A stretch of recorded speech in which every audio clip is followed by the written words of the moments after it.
there's one thing about the human animal. If it has class, it has it. If it doesn't, you cannot give it to them. This is The Law, live audio wrestling with the latest news, info, and interviews from the world of pro wrestling, mixed martial arts, and the best of combat sports worldwide.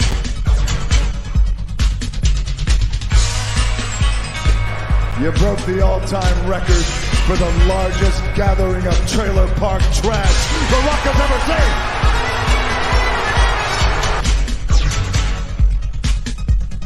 I'm one of the biggest legends stars ever this. God! And your kids took that too tight too, Billy! And I heard the news the next day. And I slept like a baby last night. From time to time, we'll be bringing you what we feel were the best of our recent shows. Like me or not, I didn't come up here to be liked. I came up here to get paid. And whoever you put in front of me, I'm gonna drop you down. Yeah. Dummy. Yeah. Dummy. Yeah. I've had them down there on the dirt. I know what it's like to eat out of garbage cans, man. I know what it's like to sit there on the street and do nothing. I know what it's like to fight. Now, here are your hosts, Chris Tidwell and Bradie Wedham.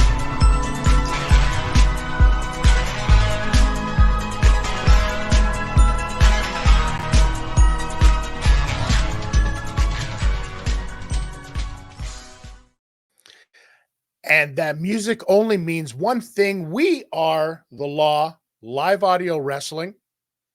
I am Chris Tidwell. That is Bradie Wedham. And we are your weekly rundown of wrestling wackiness right here on YouTube and all of your Spotify, iHeartRadio, Apple Podcasts, Podbean, SNME Radio. Anybody that I'm forgetting, I'm sorry, but we'll get at you next time.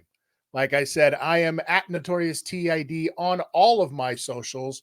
That is at Bradie W on all of his socials. Bradie, welcome back to another week of wackiness. How you doing? Welcome to Fraggle Rock. I'm going to boober my way through this episode. And I just boobered. I'm going to boober right through. I just boobered with my microphone at the beginning. We boobered on the first take. This is the second take. Thanks, StreamYard. And I'm going to boober my way through the rest. Well, I mean, you could just definitely be the Justin Bieber of this show. There's no doubt about it. You guys have the same fashion sense and probably wear the same size clothes. I just didn't get touched by Diddy. That's the only difference. Oh, not good enough? I didn't get Diddied. It always makes you wonder about what happened with maybe this guy right here, maybe Notorious B.I.G. Maybe he really was, maybe he wasn't. Could you imagine how he would react to all of this stuff going on right now in the world of rap? I think he would have known. And if you think that that stuff is wacky, Bradie, let me give you a quick rundown of what we're going to talk about here this week.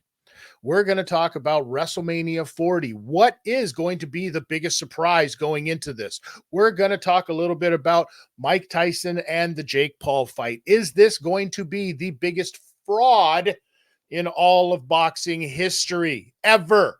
Well, we've got opinions on that, and we're going to break that down. And as well, we are going to talk about three of the biggest prospects and the future faces of MMA and in the UFC and what we think of these guys. And if all of that wasn't enough, we're back again this week with another one of TID's Kicking the Heads. And this week joining me is somebody that I've watched grow up since he was a pudgy little kid into the fit walking weapon that he is now. I'm talking about former TNA heavyweight champion, Josh Alexander. And we're going to sit down and chat about all of the things, including where did that little hourglass thing on Twitter come from?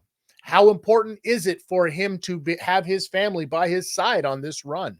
And where could he see himself next had he not gotten picked up with his contract extension? All of that stuff here this week. I mean, it is a packed week. Unbelievable stuff going on. Before we go to commercial, can I throw you a little curveball I just thought about while the intro was playing? You know, it's Easter Sunday. Happy Easter to everybody. Happy Easter bunnies and eggs and chocolate goodness and all that diabetes stuff. Mm-hmm. Remember 2005, Easter Sunday, we worked a show where there was a crucifix match. There was a barbed wire cross in the middle of a ring, and me and you both had to work that show. So it's fitting that, like, you know, almost 20 years later, we're spending Easter again with each other. I mean, since we're going to pull the curtain back and talk about that, I guess we might as well tell people I was one of the participants in that match. Yes, folks, times were different when you could do things like that and still the get ring away. Announcer was a devil. Literally face painted, horns, was a devil. Yeah. Yeah. Times have changed. Times have changed so much so that would have been, wow, that many years ago, that would have only been WrestleMania, what, 15? No, that would have been later than that. That'd have been like 2020 or something like that, right? 20. We're up to 40 now. 21. That'd have been 21. That would Shawn Michaels and Kurt Angle would have been that year. That was a great match.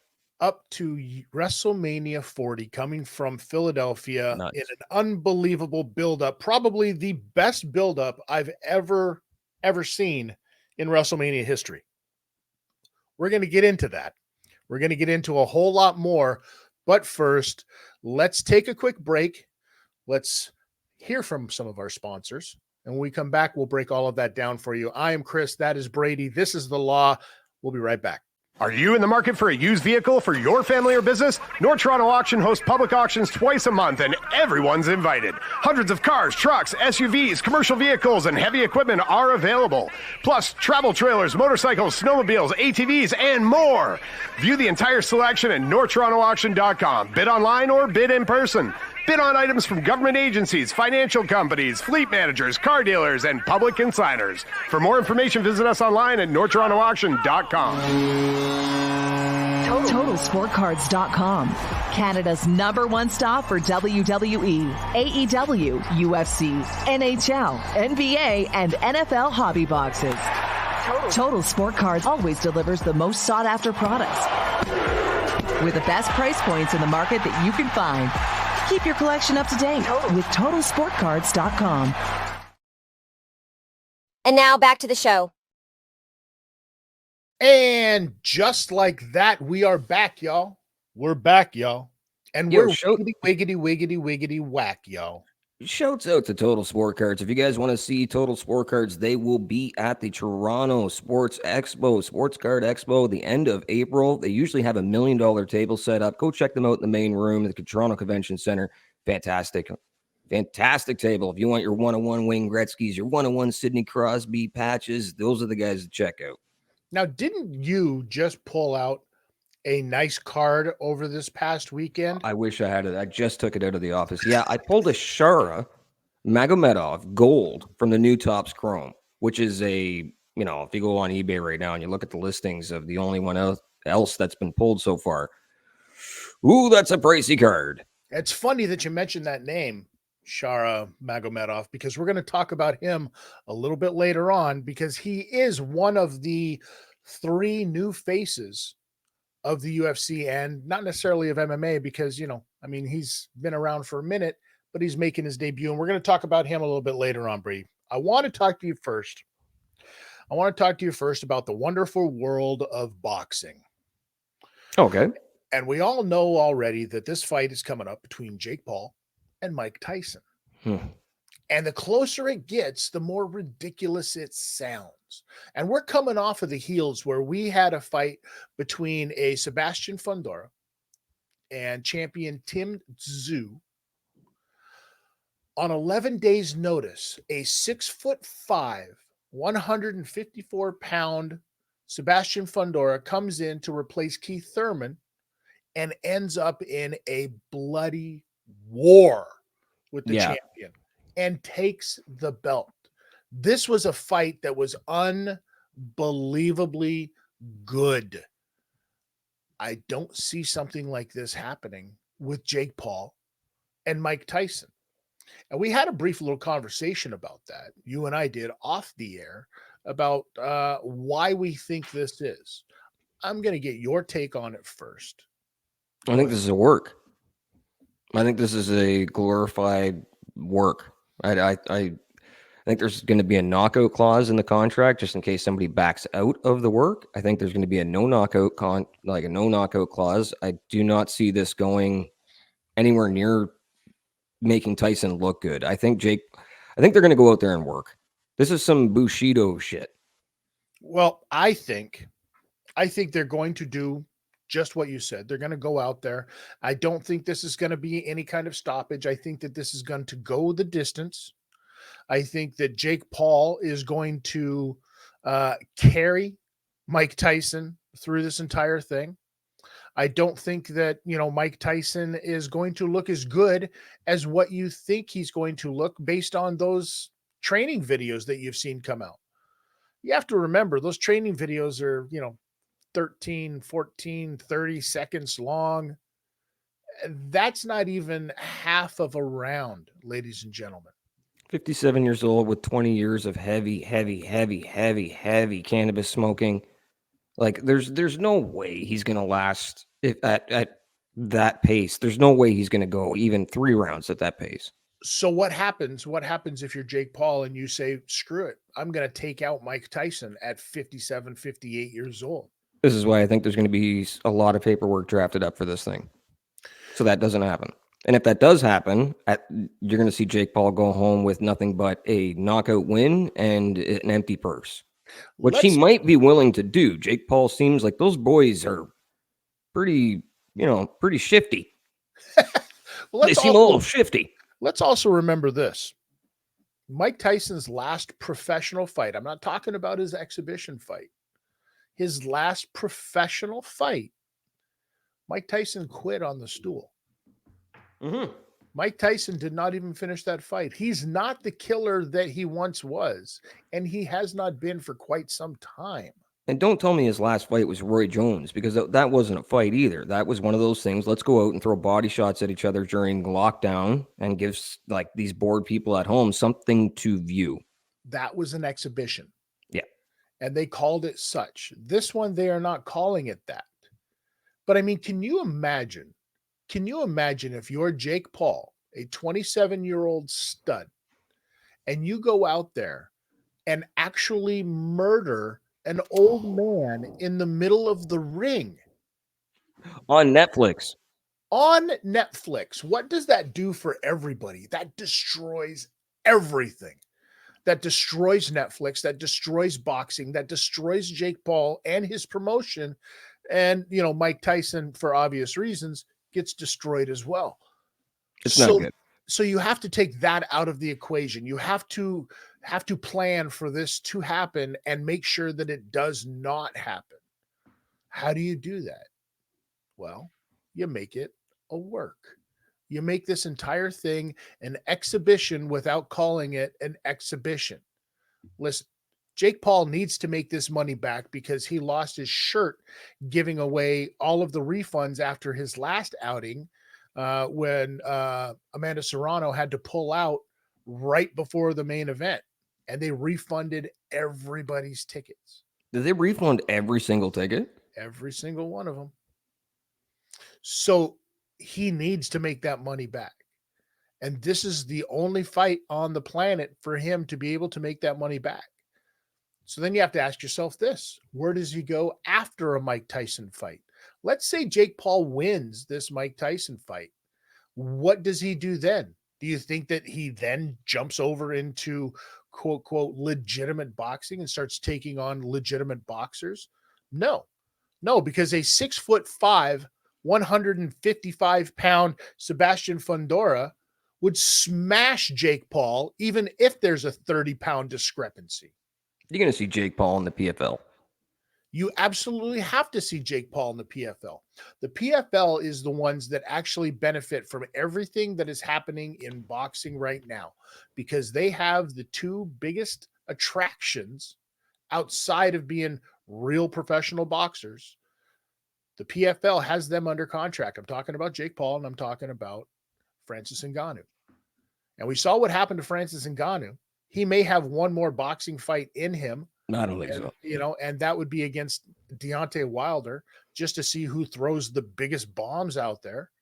But outside of that, he's going to have to go back to PFL and fight for a measly $1 million. Whoop-de-doo.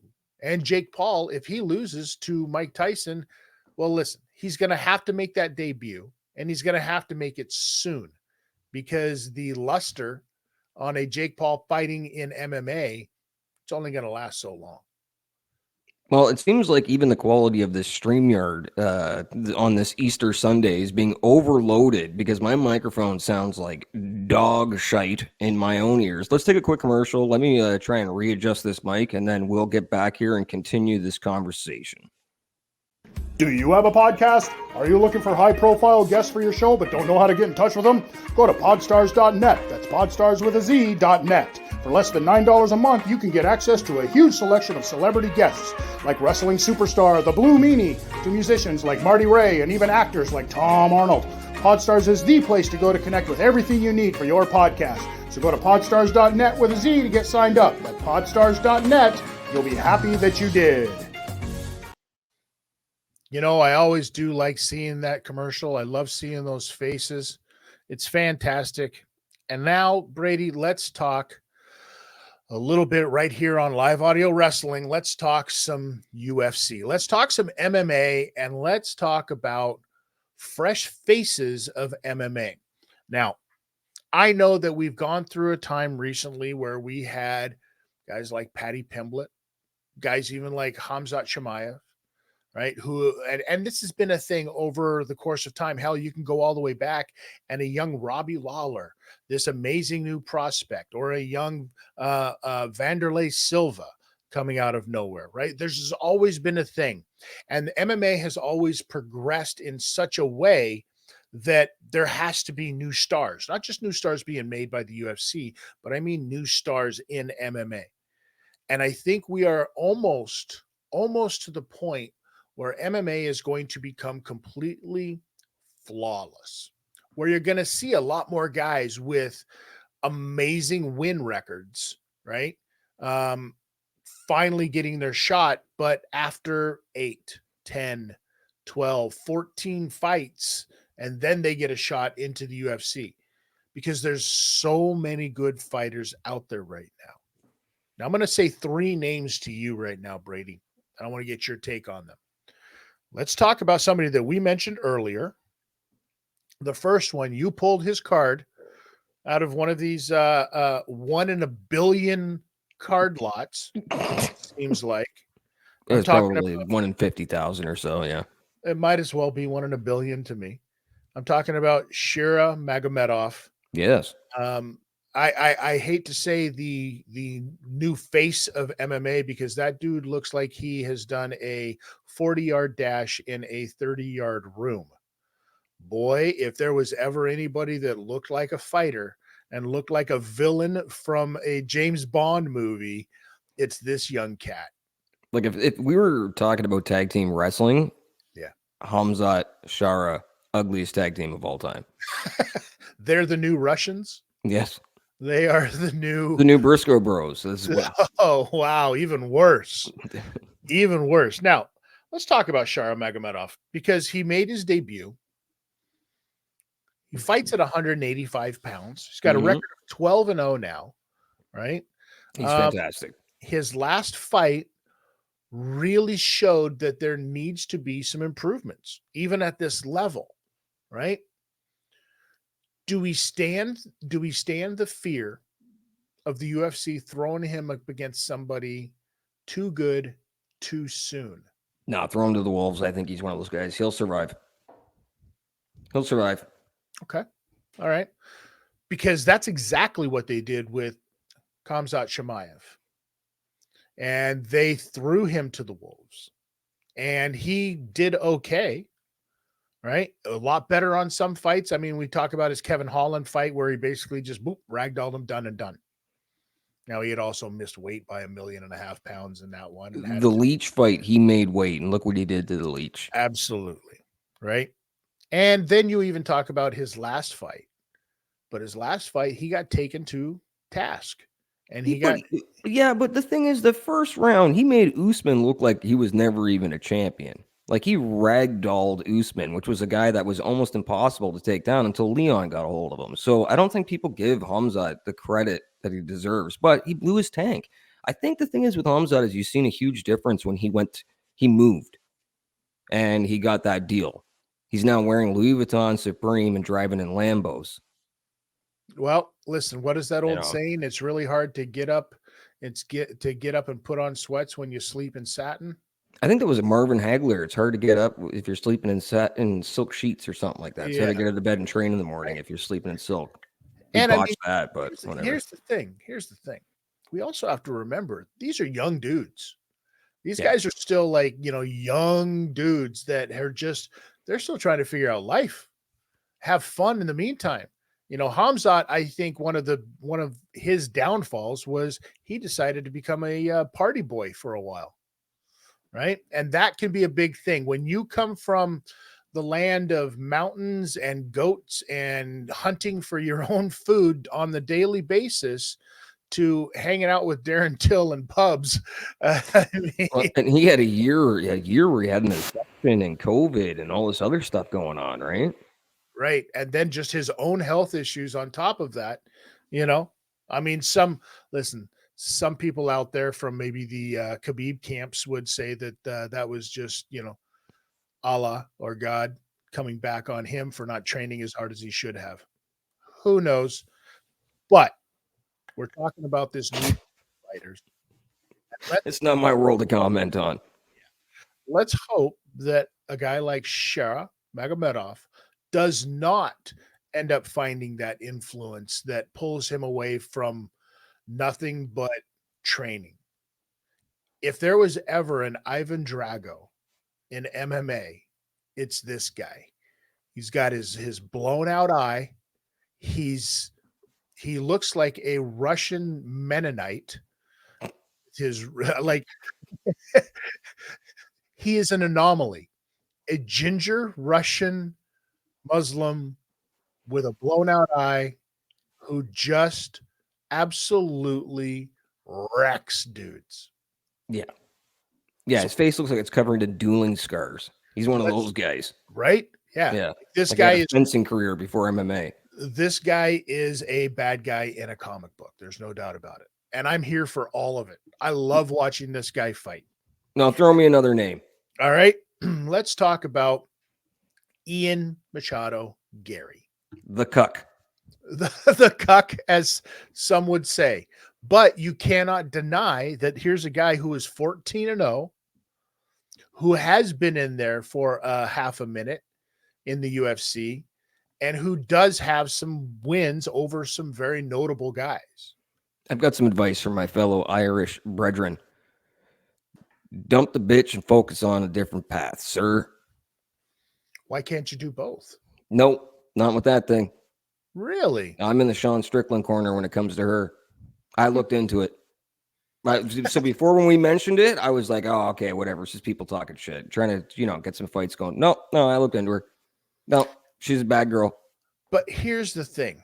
If we follow that advice, and we've seen this before, what happens to some of these fighters if they continue to have to fight while going through a divorce? Yeah, no, they end up like John Jones smacking their head off of a fucking, off the hood of a cop car after getting arrested for beating their wife. So just get out of the situation now before you go full Irish. I'm telling you, I'm speaking to you like an island brother. All right, Ian Gary, you heard it there first. You heard it here first. Like, absolutely get your shit together. And I with all joking aside, I don't mean ditch the bitch. I mean, take a look at your significant other and realize that may not be the woman that you want to spend your time with. Yeah, you just said the same thing over again. Yeah, ditch the bitch and move on, brother.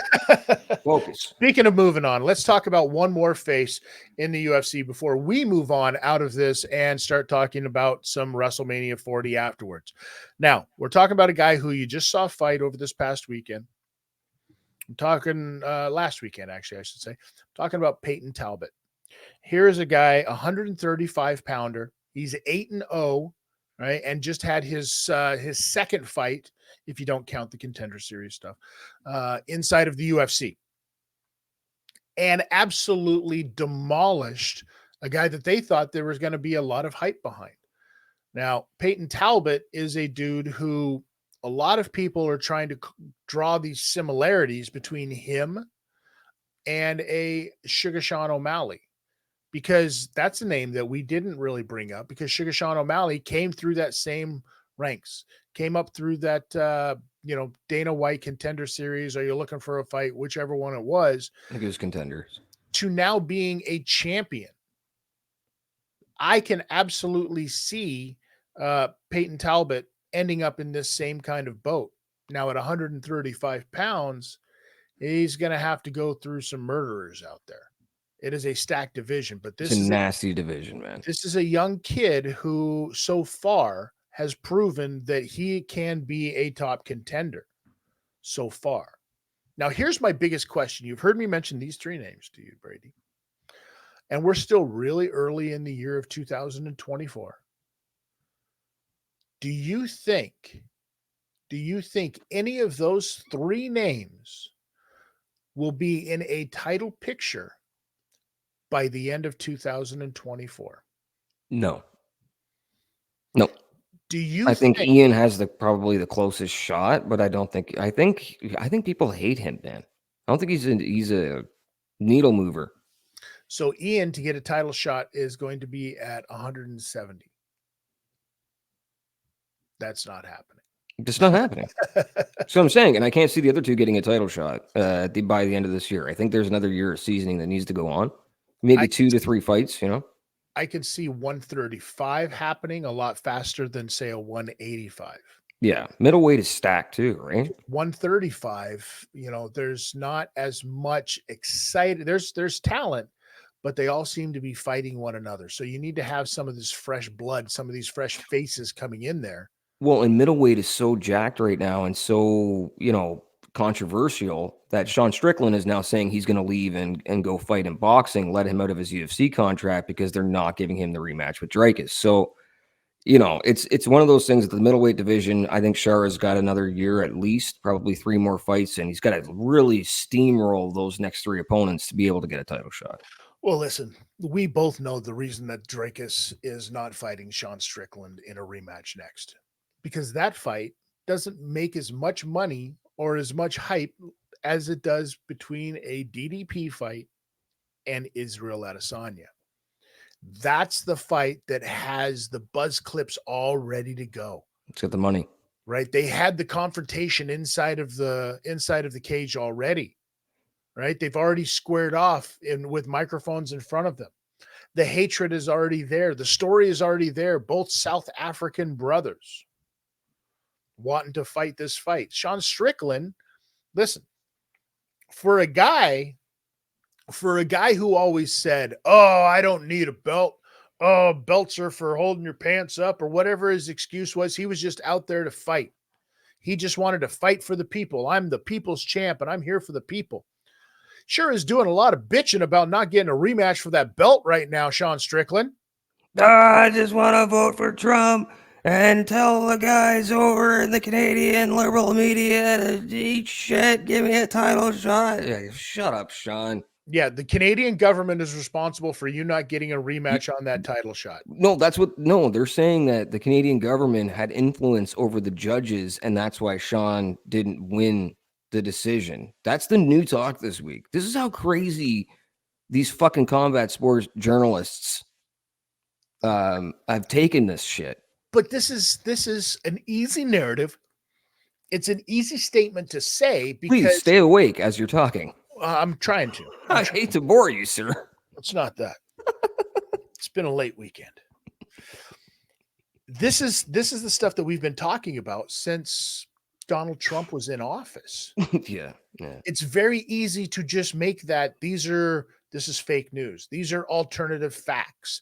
And it's bled over into combat sports. Anything that has to be judged, it's bled over into that now, right? Because it's really easy to make that statement. Somebody out there is going to believe you, so you can get some steam behind it.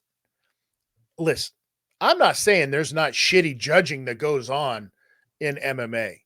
I mean, that's been a thing for the longest time because we've talked about it ad nauseum that using boxing judges and that boxing criteria only works if you've got two MMA fighters that just are in a boxing match the entire fight. Yeah. As soon as you start taking into consideration all of the other variables like takedowns and whether or not they were able to do anything with it and ground and pound and how your work rate is on the ground or up against the cage in the clinch, all of these other things, it's not just lead foot forward, fight for foot position, throw that jab down the middle, big right cross over the top or left hook, and that's all you got to worry about. For the longest time, that's all judges had to worry about. And now finally, we're trying to see some of these MMA fighters become judges, become referees, right? And that's what you need to see, more Frank Triggs taking those roles, right? Even Herb Dean, like Herb Dean was a fighter and has competed before, but like you need more guys like that are experienced, not only on the judging end, the announcer end, you know, the officials inside, the bookers, like you need the boys. It's almost treated like wrestling. You want the boys involved in the creative process and the presentation. And allow these jobs to happen. The problem is that you deal with guys that become so punch drunk. Do we really want a Tito Ortiz or a Chuck Liddell judging your fight? Do we? Both of those guys would be awesome to party with, but not. Do you want Quentin Rampage Jackson as your referee? Actually, I wouldn't mind that. I wouldn't mind that. I wouldn't actually mind that. I think there would be no early stoppages. You know what I mean? Do you want a Jamie Varner as a judge? Do you want a Pat Miletich as a judge? Do you know what I mean? Do you want some of these guys? Come on. Pat Miletich would judge it flat earth. That's what I'm saying, right? Do we want Eddie Bravo as a judge in MMA? Dude, we don't even want Eddie Bravo in MMA anymore. Send him to the moon that he doesn't believe that we landed on. So this is the other side of, we need to have people that know the You're sport. right. I didn't think about that. This is the other side of that. We want people that know the sport to judge the sport or to referee the sport. But let's be real about this. If you're going to have those guys that know and judge the sport, they're not going to be guys that have had very long careers in the sport, because those guys that had long careers in the sport are dealing with a lot of other issues up inside of their heads and in their bodies. Ringside, 4 judges. Octagon side, sorry. Tito Ortiz, Chuck Liddell, both Diaz brothers. Oh, Jesus, Murphy. Do you even think they'd be able to write on the sheet properly? No. They just hand it to Bruce Buffer and he's like, what the fuck? They would just point at the guy who they think won. Him. And you'd have to turn them around and say, you're pointing at the guy. All right. Okay. Enough messing around. I apologize for all the language. I apologize for the crappy quality this week, guys. It's Easter weekend and our software is getting overloaded. Before we take another break, we'll go back to the North Toronto. We got to give those a double plug just because if you got to know where to get your vehicles in Toronto, you got to go to North Toronto Auction. That's the place to go. When we come back, do you want to talk about WrestleMania 40? We're going to talk about WrestleMania 40 coming to you live for 37 days straight from Philadelphia. It seems like, this is the week. The week starts. The week starts now, it seems like, started. But it's going to be a crazy week. Philadelphia, always a party town, always loves their wrestling. There's no doubt about it. Quick shout out to our boy, the Blue Meanie, putting on a special event at McCusker's Tavern. If you haven't, please look up his socials. Go check out that party. If you're not going to Mania, but you still want to have some fun with some very cool dudes, go check that out for sure. When we come back, we're going to talk about what we think is going to be the biggest surprise going in and out of WrestleMania this weekend. This is The Law. I'm Chris. That's Bradie. We'll be right back after this. Are you in the market for a used vehicle for your family or business? North Toronto Auction hosts public auctions twice a month, and everyone's invited. Hundreds of cars, trucks, SUVs, commercial vehicles, and heavy equipment are available. Plus, travel trailers, motorcycles, snowmobiles, ATVs, and more. View the entire selection at northtorontoauction.com. Bid online or bid in person. Bid on items from government agencies, financial companies, fleet managers, car dealers, and public consigners. For more information, visit us online at northtorontoauction.com. TotalSportCards.com, Canada's #1 stop for WWE, AEW, UFC, NHL, NBA, and NFL hobby boxes. Total Sport Cards always delivers the most sought-after products with the best price points in the market that you can find. Keep your collection up to date with TotalSportCards.com. And now back to the show. And we are back. This is the Law Live Audio Wrestling. I'm Chris. That's Bradie. Bradie, what is a hobby box? A hobby box is what I cracked to get that Shara Magomedov. It is usually when you buy a hobby box of a product, it doesn't matter what sport it is, it's going to come with 1 or 2 guaranteed autographs per box, depending on the quality control going on at Panini or Topps. Yeah, you get a couple autographs. You can get some 1-of-1s, some rare numbered cards. You always want to go the hobby direction. Stay out of the retail direction. Don't go to Walmart. Go to these little, these smaller shops and these direct dealers for the card companies. You want to get hobby boxes. Hobby boxes can vary in prices from anywhere from $100 all the way to $20,000 to $25,000 per box, depending on what you're into and the quality of cards that you want. Look at Chris's face. If you're listening on their podcast provider, you cannot see the stink face that Chris has right now when he heard $25,000 box. Would you be even more upset to find out there's only 4 cards in that box? Listen, I would be upset to find out that if I spent $25,000 on a box, that there was any cards in there. We're talking USD as well, not Canadian. Okay, now you've just gone too far. That is absolutely insane. There better be, listen, George St. Pierre himself better be inside of that hobby box if I'm spending $25,000 on that thing.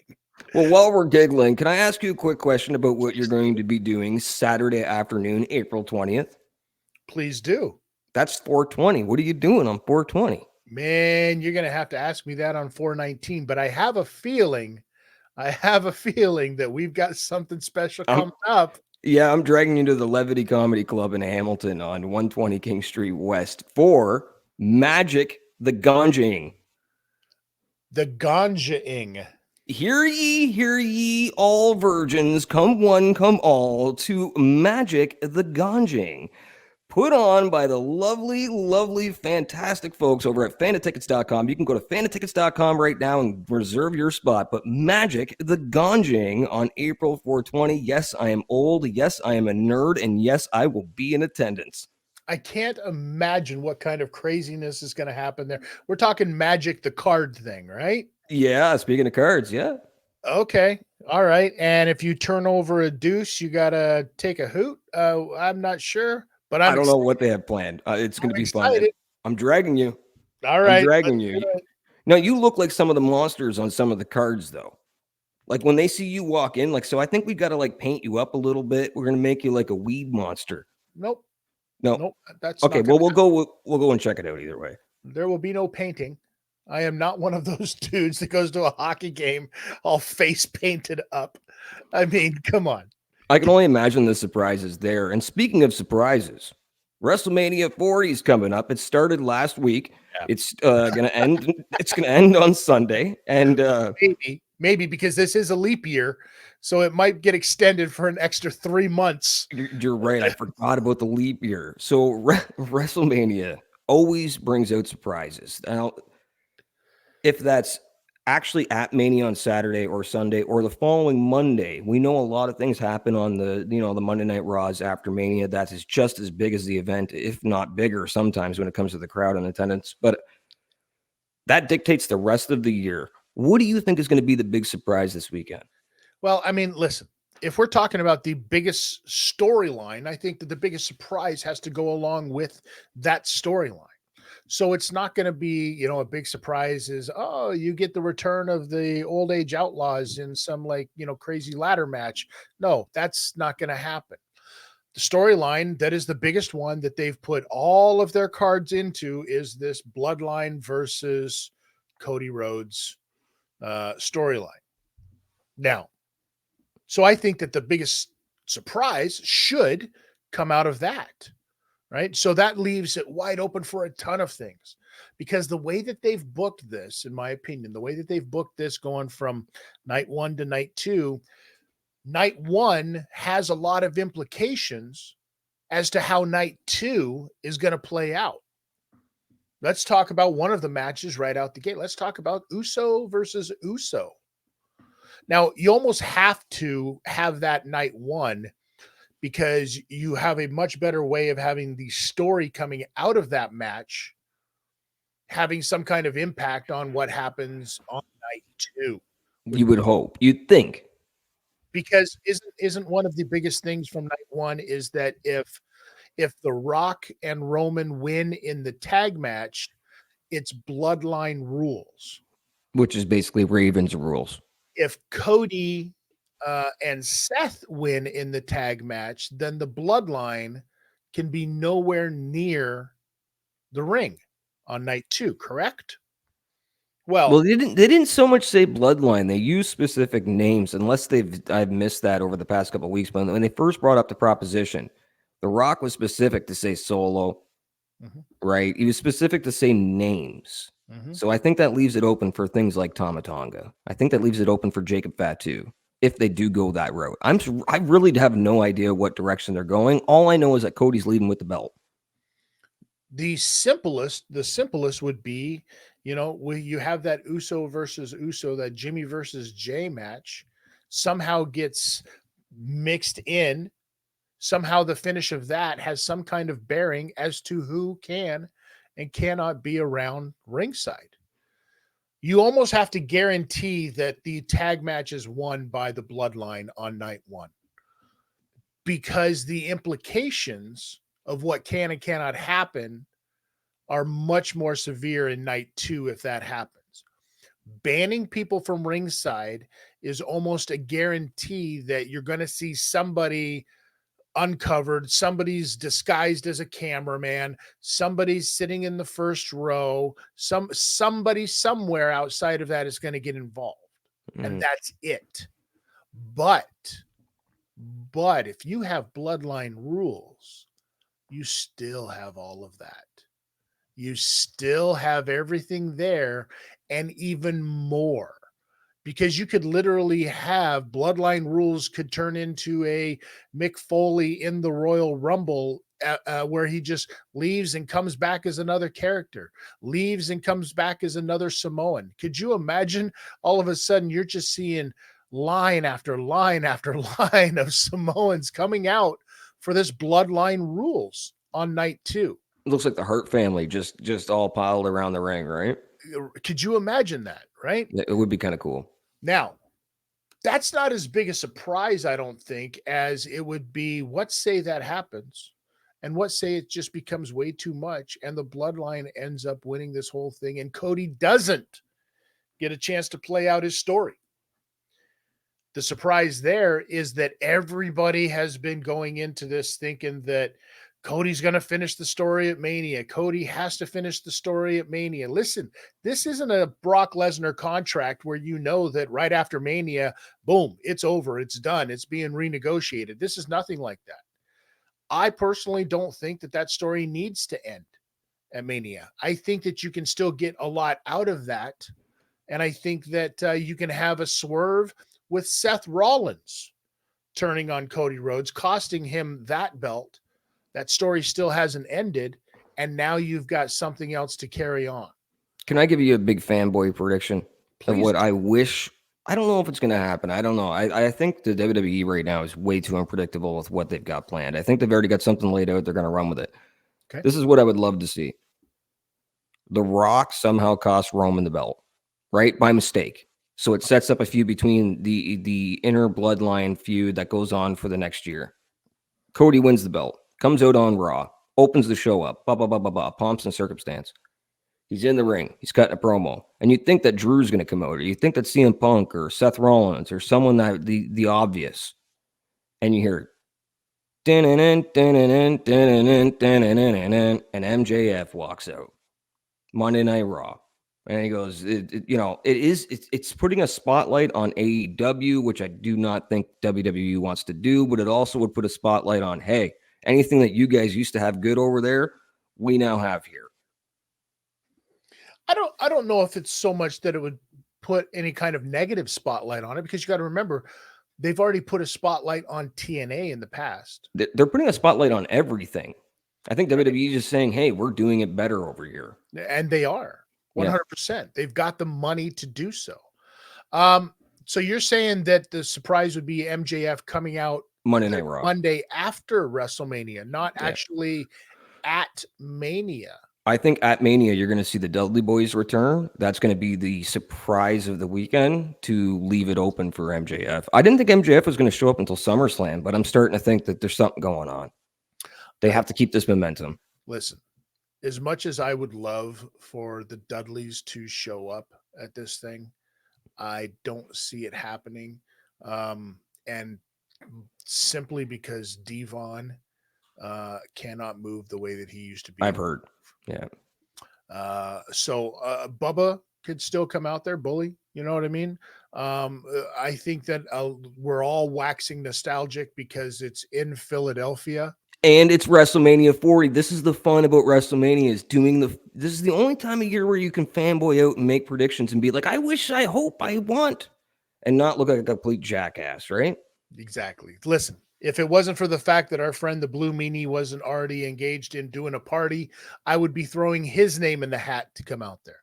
Bro, could you imagine the return of Blue Dust? Everybody wants there to be some kind of ECW reunion. Now, could you imagine this? You just mentioned Blue Dust. Let's say Cody Rhodes is getting beat up. And let's say all of a sudden the music hits and here comes Blue Dust. And Blue Dust comes out and everybody's kind of like, what? No, that's not the right one. But then the music hits again. And here comes Dustin. Here comes Dustin. I could just see me on the stage. Yeah, right? just like, this fucking payday is amazing. It would be. You'd be killing it. And I would be the happiest human in the world to see that happen. Dude, both of us would be doing backflips, and more so you. And I don't think you've ever even tried to do one, but you would that night. 100% I would. Fucking 100%. Fantastic. I think an MJF surprise at WrestleMania could happen before an MJF surprise at Raw. Okay. I think you could have a really good way of opening the show with that. Let's say we both have committed to MJF has gone from AEW because it hasn't been announced. Like, he's been silent since that match, and he's been injured, right? But I mean, Adam Cole has been injured, and we've seen him on TV almost every week still, right? So if MJF gets hired, does his girlfriend get hired now? I mean, I don't know if this is the time when you start just hiring girlfriends in the company of WWE. Well, no, she's in the business. She was an announcer, right? Yeah. So is Ashley Massaro. Oh, she's in the business too. I don't know if this is the greatest time to be just signing women over into the WWE. Hell, I don't even know if it's the greatest time to just be signing men over in the WWE just for the sake of they're part of the package. Here's the thing. You've got enough going on in the WWE. You don't need to sign anybody else. No. Whoever you have right now and whoever you have on the back burner for this year, you've done enough. Just focus on what you have. You have a lot of talented guys and gals. Let's just move this train forward, right? But I do think that MJF is somebody that moves the needle. And that's really all that the WWE is looking for. And I think that you could have him start off that first night of Mania with MJF coming out there, cutting a promo on somebody. I don't know, maybe it's somebody like Grayson Waller, who everybody hates, right? MJF comes out there, cuts a quick promo on him, says all of his things, gives him the old low blow, bounces. Now he's over. He's a baby face. He's in the mix. And then you wonder the entire time, are you going to see him on night 2? Do you bring him in as a babyface at first and just get that pop and then switch him? Or do you bring him in as the worst heel, the nastiest heel you've ever seen in your life and just keep him there? No, I think that heel thing is something that is going to be inherited. I think that is something that is just a natural fit. But when you bring him in, you've got to get that big pop. You've got to get that big pop from him. And so what you do is you put him in there with somebody who's already an established piece of shit that everybody hates already. And the heat that somebody like, Grayson Waller is getting is unbelievable. And he's still not so high up on the card that you're wasting somebody. I think that doing something like that is a good way to have MJF come in, right? Establish himself. Hi, I'm here. Bang, hit him with the old ring, right? I may not know a lot of things, but I know that I'm better than you. And then bounce. It'd be hilarious if he shows up with the AEW ring on his finger. And now you can do anything that you want, right? Or maybe it's not an AEW ring. Maybe it's a ring that he stole off of a Hall of Famer the night before. Listen to us marks go on in this fantasy booking. I like this stuff.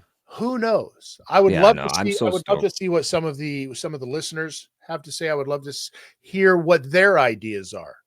What they think is going to be the biggest surprise. If you were to pull out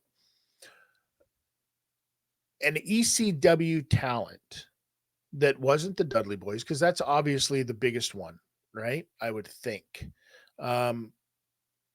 Who else could you possibly pull? Raven, RVD, Sandman, Meanie. It's not a big. That roster is not very big anymore. And then you have to ask yourself, how do you pull them in and what do you do with them? Just bring Francine back. I think everybody would be happy. She still looks fantastic. Shouts out to Francine. Absolutely. Shouts out to Francine. She's awesome, man. 100%.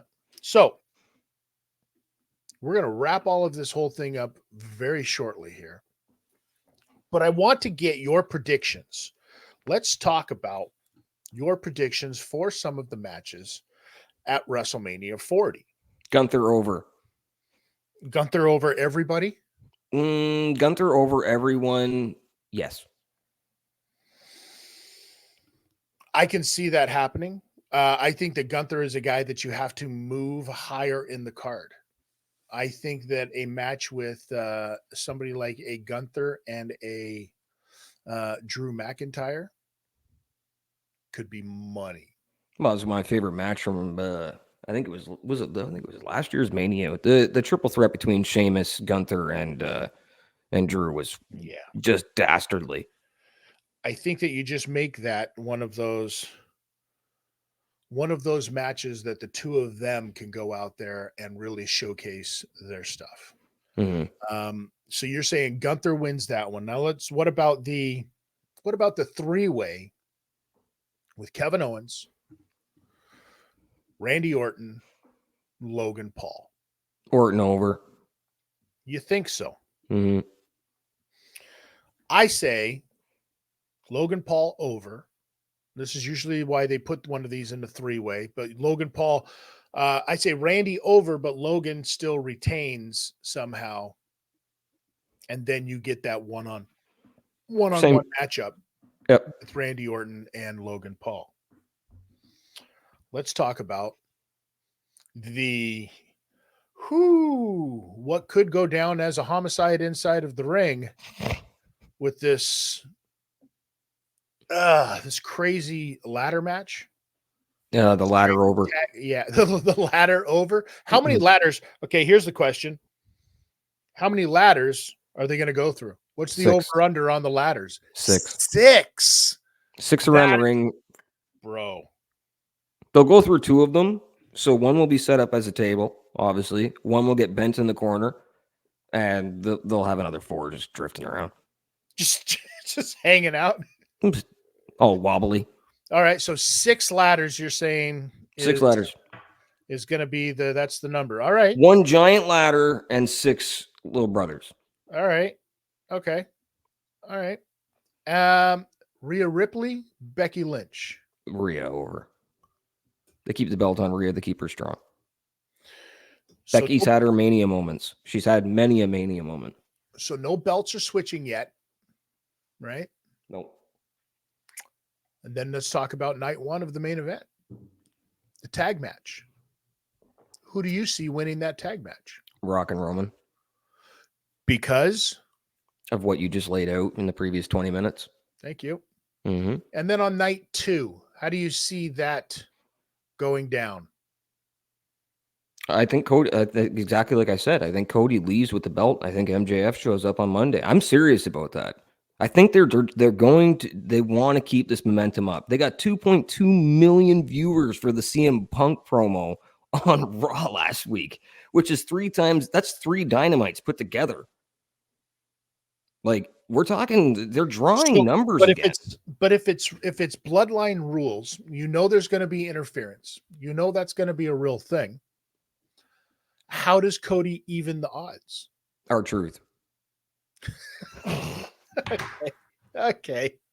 All right. When we get close to an hour, I just stop losing focus and just want to shout out R-Truth at all times. I don't know if that's a thing, but there has been speculation.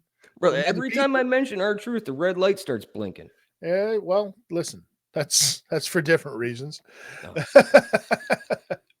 I think that there has been speculation that, you could see some old timers coming back to help Cody Rhodes in this one. Obviously, Steve Austin's name was thrown out there a little bit, I don't know how much Steve and his busted ass knees are going to be able to do against The Rock. He did fine with Owens a couple of years ago. You also see John Cena's name getting thrown out there, and I mean, he's not doing anything. Still trying to find clothes from the Oscars, and his big performance in Ricky Stenicki that I heard you loved.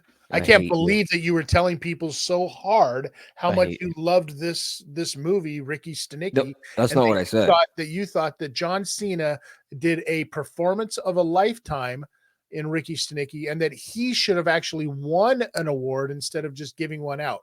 I'm not making this stuff up, ladies and gentlemen. Unfortunately, the tape recorder wasn't rolling when Bradie did say this. He's a liar. No, what I have done is I ran 2 weeks in a row of ruining people's weekends with making them watch really crappy movies. First weekend, Roadhouse. Second weekend, Ricky Stenicki. Ricky Stick It In Me? Ricky Dicky into Nicky's.